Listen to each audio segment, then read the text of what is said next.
Good afternoon, grade 10. Today I'm going to be teaching you about various types of graphs and their data, some of which are continuous, some of which are discrete. Why do we have discrete data? Why do we have continuous? How can you tell the difference?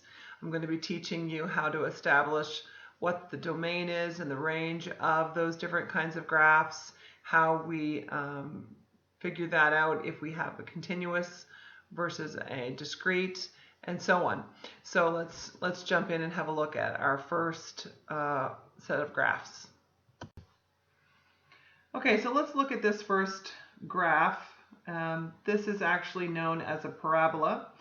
And so when we start to establish what the domain is of this, that means what are all of the values that x could possibly be on this particular graph. So when I look at it, of course, I'm going to start reading from left to right because that's the way I read. And so I'm going to look at this and I'm going to say, well, this little arrow that's here on the end tells me that this actually would continue on forever. And as a parabola gets bigger and bigger, it actually is going to keep spreading out and spreading out. And so if you can imagine that, it would mean that eventually it would just keep on going and keep on going. So there's actually no end to the x values on the left-hand side.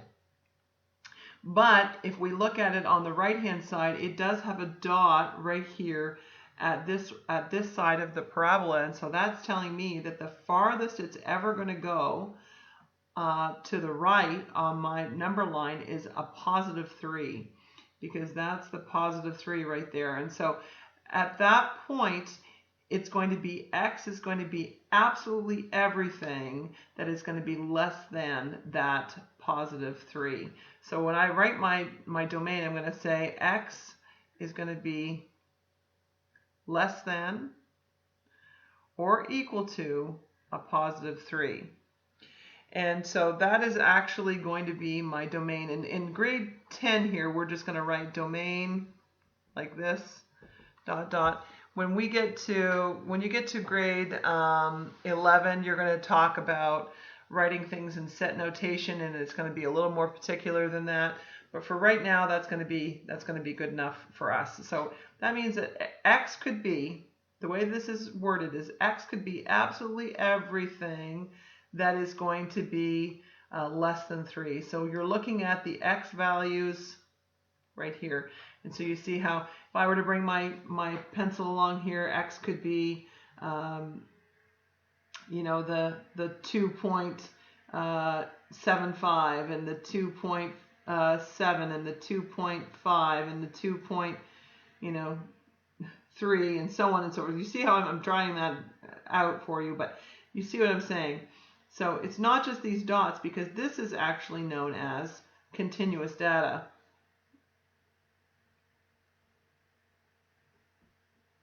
Because my dots are connected. And really, when you have continuous data, you're saying that everything, every time I stop along the line here, the information, that's still true. And so I can stop, it's not just that dot and then that dot, it's everything in between is part of this graph, is part of this data. So that's why they've connected it, is because it means that all of that is part of my graph. And of course, we don't know what this graph is of, but so we know that x can be all of the numbers that are between +3 on down to forever on the left. Okay, so then my range is going to be all my y values. So think about it going this way now. So think about the very lowest that it could be, and of course we would start from the bottom and we work our way up. So the very lowest it could be would be a -2. So we're going to put our y is going to be everything that's going to be greater than a -2. Okay? Y is going to be everything that is greater than a -2. But it could actually include the -2. And it's actually going to keep on going as well, because even though it would stop here at the 8 on this side, on the left-hand side of my graph, it keeps going. So that means that it can still have values that are higher than the -2. Okay?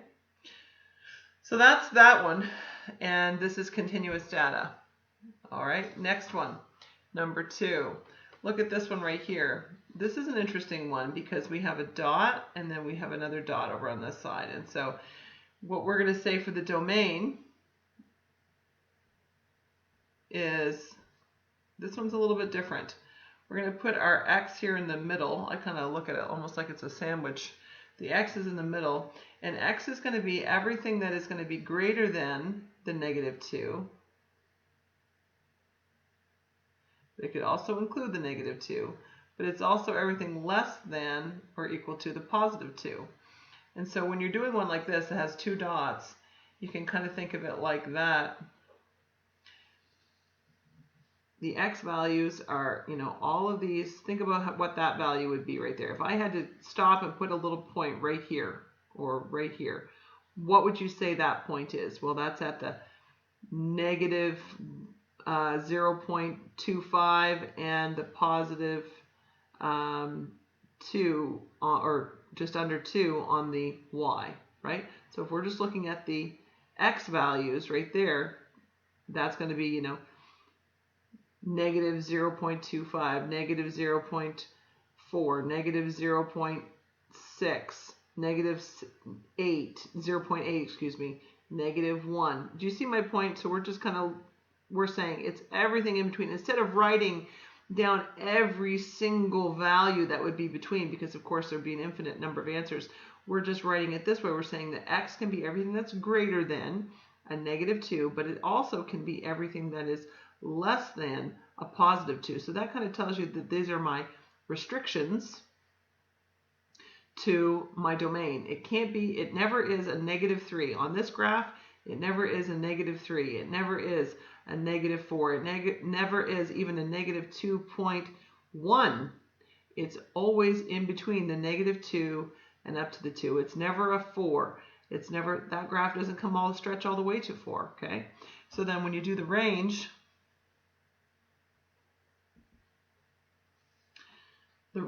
we're looking at it this way. Okay, I'm going to make sure my axes are labeled. My range is that it's going to be, at the very least, it's going to be a 0 on my y, and it's going to go up as high as a 2, a +2. So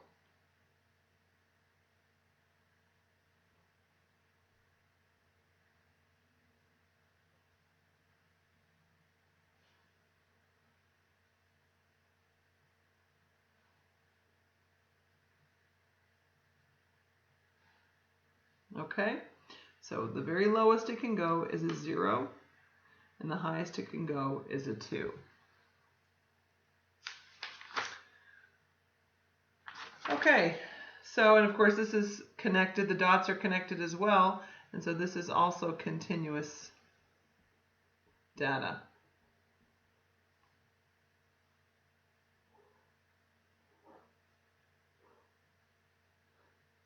Remember I said to you last lesson, I said when you connect the dots, it's continuous. Connect, continuous. When we get down here to this next one down, or one of these ones down here, these ones are dots. Those are going to be discrete. Dots, discrete.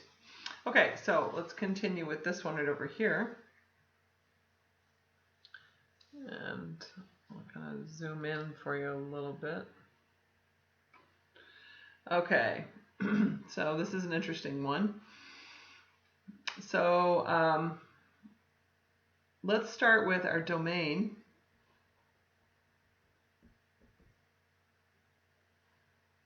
And so we're going to say the very highest, or excuse me, on the left-hand side, because we should read from left to right.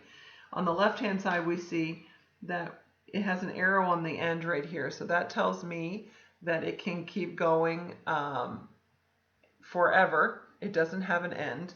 So that right there is going to mean that it's not going to go any, it's going to keep on going. So the highest restriction is going to be here on the right. And so we're seeing that x cannot be any higher than a +5. So x has to be less than or equal to a positive 5. Notice that there's no limitation over here on this side, so that's why, like up here, when there was a limitation on the left-hand side because it was a dot, that was why, oh, I better close that and pull that down for you, sorry. That was why I ended up having the -2 on this left-hand side, because that was my restriction right here.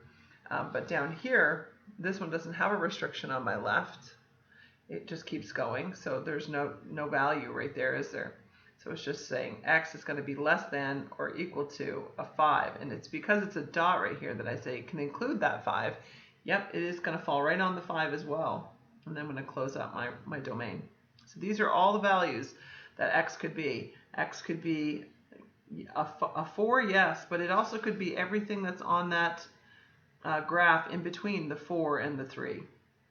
Right? And I'm not going to list the 3.9 and the 3.75 and the 3.3, and I'm not going to do that. That would take forever to do that. That's why we write it this way. So then we have the range. And so with the range, we're looking at this and we're saying, okay, at the bottom, again with that arrow, it means it's going to keep on going forever. So there is no limit down here, but it's going to go absolutely no higher than a positive 2. So y is going to be everything that is less than or equal to a positive 2. Okay, so that's my my range is all my y values that are going up this way, and then my domain is all the values that are going this way. Okay. All right. Now looking at number 4. This one is discrete data, dots. That last one we just did was continuous over here, continuous. Okay, so when I start to look at this one now, this is going to be different when I'm doing the domain for these because I don't have these dots connected, and so it just means that it's exactly this many boats. If I look at what this is, actual real life situation, it's talking about the number of fishing boats anchored in an inlet at a certain time of day. And so if you think about it, it's a boat. Boats are real things, and so you can't have a part of a boat. That's why, you know, at 10:30 they're not saying, oh, there's, you know, 8.75 of a boat. That's not a thing. You can't have 3/4 of a boat. So that's why this data, these are just dots because we have exactly this many boats at a certain time. Now your time would continue on for sure, but because the boats are a real life thing that can't be split in half, then that's why we have discrete data. So with my domain, this one is, you might find this one a little bit easier actually, because what you're going to do is you're just going to look and you're going to think about what are all of the x values that would lie here. And some people like to go through here and actually label what that particular point is. And if you wanted to do that, you could. So I'm just going to take my pencil here and I'm going to say, so this would be at 9, and let's say that's, if that's 16, 18, that's 19, let's say. And then this one here is 10, and that's 10 and 10. So that means there are 10 boats. There were 10 boats, excuse me, at 10 a.m. And then at 11 a.m. There were 8 boats. And then at 12 noon, there were 6 boats. At 1, there were still 6 boats. At 2, there were 10 boats. At 3, there were 11 boats. And at 4, there are, I'd say that's 15 boats. Okay? All right, so when I do my X, this is actually going to be, I'm going to take this, I'm just going to list all of my potential x values, and I start like this. I say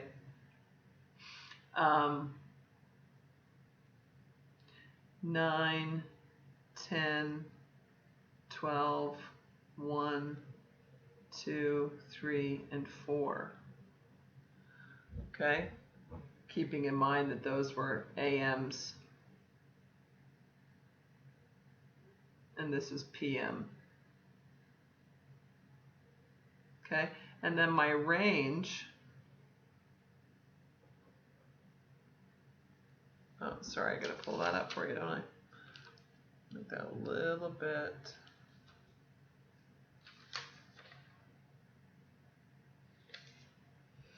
So let's say that again. So the domain is X is at 9, 10, 12, 1, 2, 3, 4. Notice that they didn't have anything. Oh, I forgot my 11. Dear me. Sorry about that. 11. Where's my 11? 9, 10, 11, 12, 1, 2, 3, 4. Yeah. Oops. Make mistakes. I make mistakes. All right. So now when I look at my range, I'm talking about all my Y values. And of course, if I'm talking about an ordered pair, then that is going to be that's going to be my second value, right? So I'm going to say, just because I like to make it a little bit easier, I'm going to start with my lower ones and start reading from the bottom up. So 6, if I have 2 6s, I don't have to label them both, just 1 6, and then an 8, and a 10, and an 11, and, oops, why did I put 2 of those? 11, and then a 15, and then a 19. Cross that out better. So again, my 6, my 8, my 10, my 11, my 15, and my 19. Those are all my Y values. And notice I didn't have a 7, I didn't have a 9 in this case. At no point were there 9 boats, at no point were there 14 boats. Okay, based on the data that they had at those various times, that's when they're saying that there is that many, that there are that many boats in the inlet. Okay, so now this is discrete data because these are real life things. Up here, we don't even know what this data is talking about. They didn't label the graph. We just know it's some kind of a number system that's going on here, some kind of number. But the data is continuous because they connected the dots. The same over here and over here. Okay. Okay, so I'm going to give you a chance to try. So I want you to try to do these ones right here. So maybe if you just pause your video, give that a try. Copy that one down. And then number 6. Pause your video, copy it down. Number 7. Oh, sorry, I think that better. 7. The height of the tide at Port Clements on June 17th, 2009. And then the number of cars in the school parking lot at any given time. So copy those down. Tell me what the domain, the range is. Is it discrete? Is it, okay? So I'm going to say state the domain and range. Is the data discrete or continuous?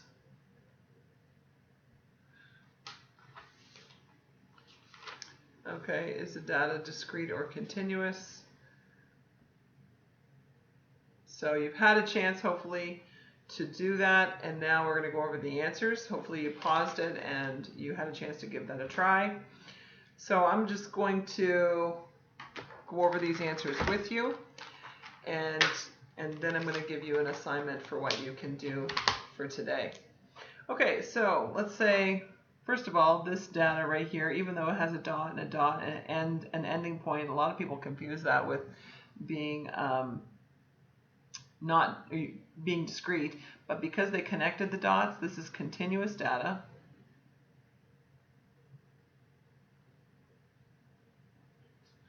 Okay, and here's the domain. So the domain is absolutely no lower than a -3. So I'm going to put my x in the middle, -3. It's going to be greater than that, and it's going to include it. If that had been an open dot, by the way, that would have been, there wouldn't have been the equal to sign. So you might see some like that as well. Okay, but it's going to go no higher than a +5. Okay, so this is my domain.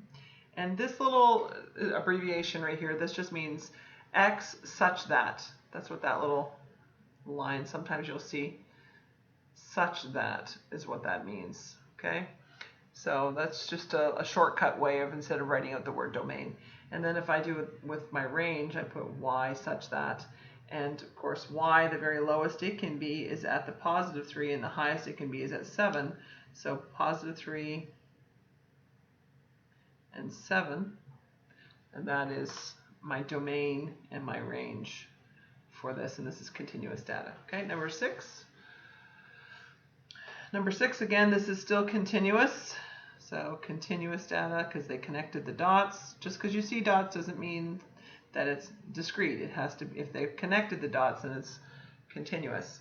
Okay, so my range is going to be no lower than, okay, and they didn't have any numbers. Sorry about that. That's my fault.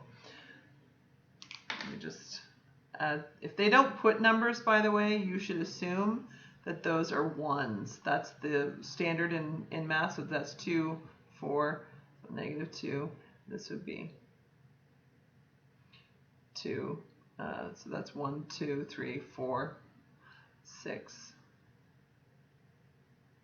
Okay, so that's, if they don't write anything, then that's what you should assume. Okay, so then that means that the very lowest it could be is a -2, and x is going to be everything that's going to be greater than. X is going to be greater than or equal to a -2, and it's not going to have any restriction over here. Okay, so x is going to be greater than or equal to everything over a -2. And because they have that arrow on the end, it's going to continue. I don't have any restriction on this side. And then the domain is going to be absolutely everything bigger than, and this is a +1. So +1, it's going to be y is going to be greater than or equal to a +1. Okay, so there's that one. Number 7.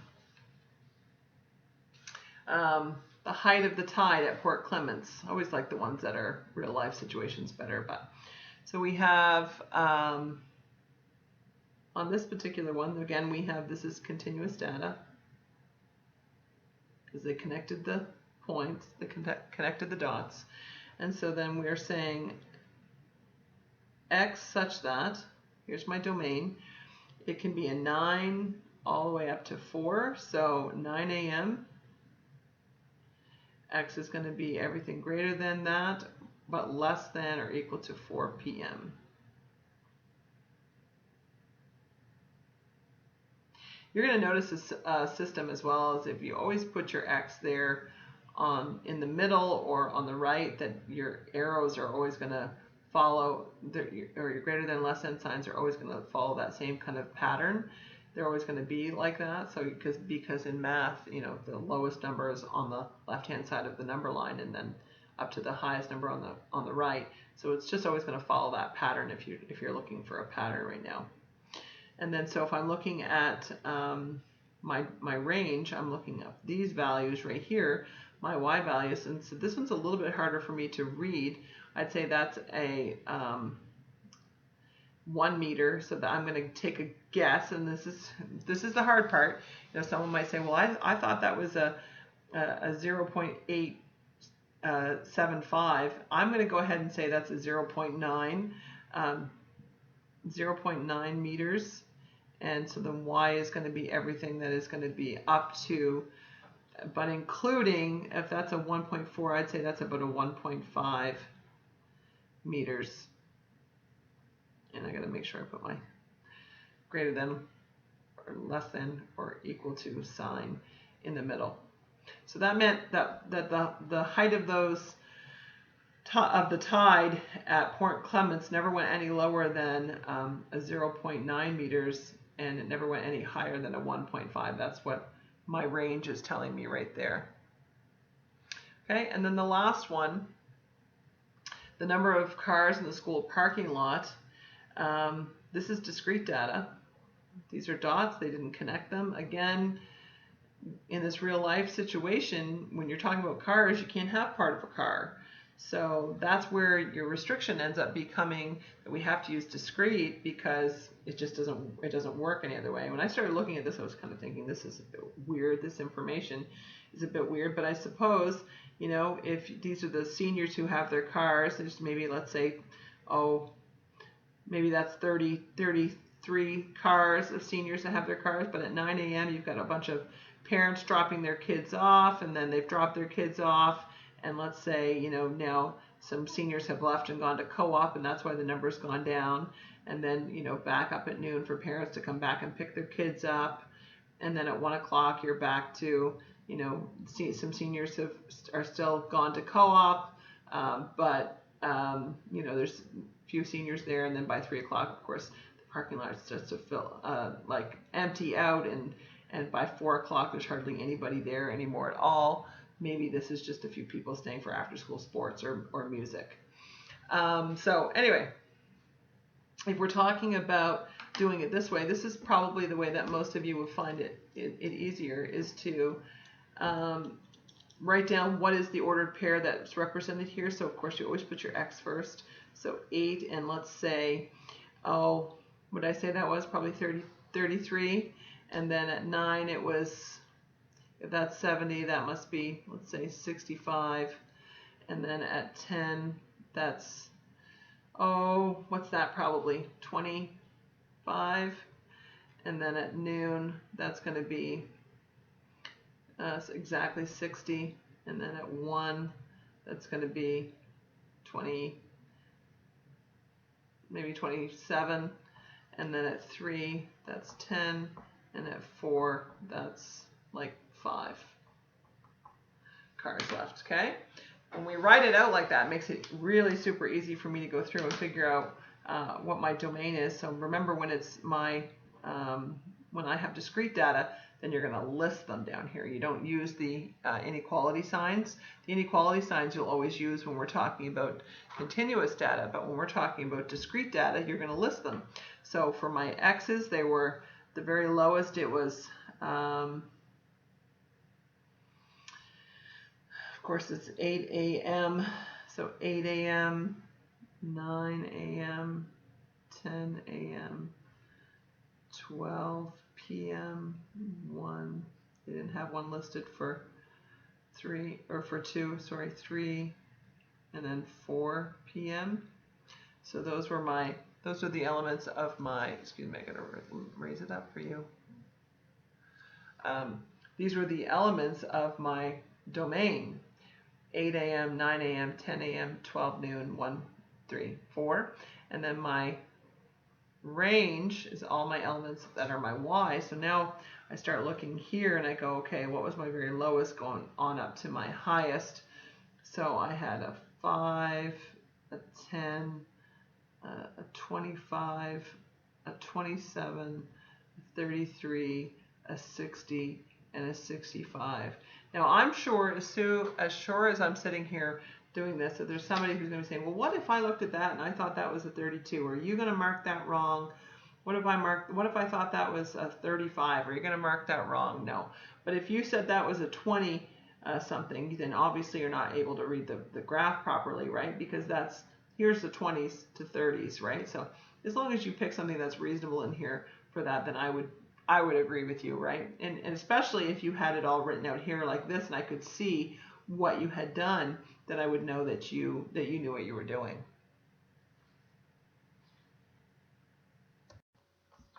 Okay, so I've included a couple of things that you can do for some practice. I want you to copy those down and give them a try, and then we can talk about the answer key later on this week. Good luck. Well, we're on to lesson number 4, and hopefully you do all right with that. Please feel free to add some comments. I know it's getting to be, reality setting in here, and we're all trying to stay on top of things and do what we can to keep moving forward. But try to stay positive. Try to keep working. It's a really good idea to stay keeping on top of this math as much as you can, just so that it doesn't become overwhelming in your grade 11 year. We will definitely be going back and reviewing in your grade 11 year for sure. Teachers will do that, but it just will help you feel a little more in control if you stay on top of this stuff. So I also wanted to throw out there the idea that we could have a team chat, like a video chat at some point, if that's something that would be helpful to you. My iPivo camera turns everything upside down and backwards, so it's really frustrating for me to do that. But for some reason, when it's live, when somebody is watching, I think it works out because I've done a test run with Miss Giverson. So if you want to give that a try sometime, please let me know. Put that on the chat, and we can go from there. So anyway, best of luck, and let me know if I can help.